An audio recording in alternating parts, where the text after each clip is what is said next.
In today's video, I'm going to teach you how to create an email in Mailerlite in 25 step by step. First, log into your Mailerlite account and make sure you're on the dashboard. This is your starting point for building and managing campaigns.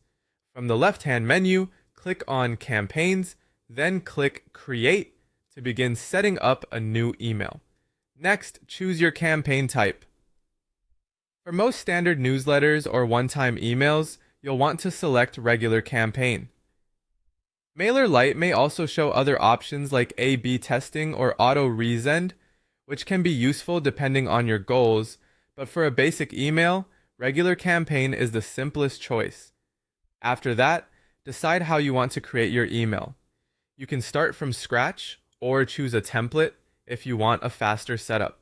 If you choose to start from scratch, Mailerlite gives you a few editor options, including the drag and drop editor, the simple editor, and the custom HTML editor.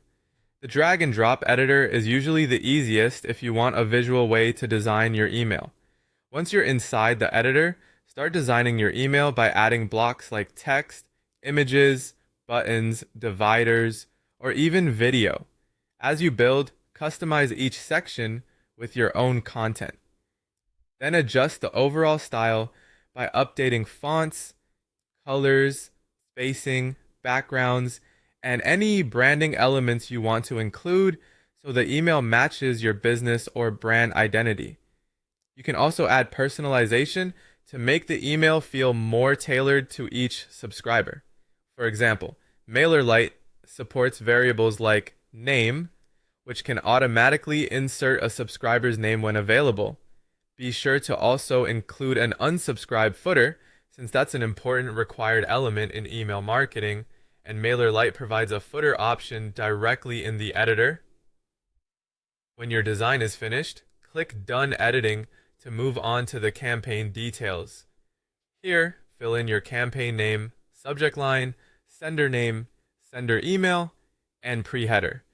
Remember that the campaign name is for your internal organization, while the subject line and sender details are what your subscribers will actually see.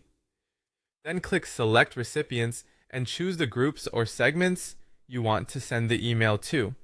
If needed, you can also exclude certain groups or segments. Before sending, preview the email on both desktop and mobile. Carefully check your text, images, links, buttons, and formatting. After that, use Send a Test to send a copy to yourself so you can review how it appears in a real inbox. Finally, click Send or Schedule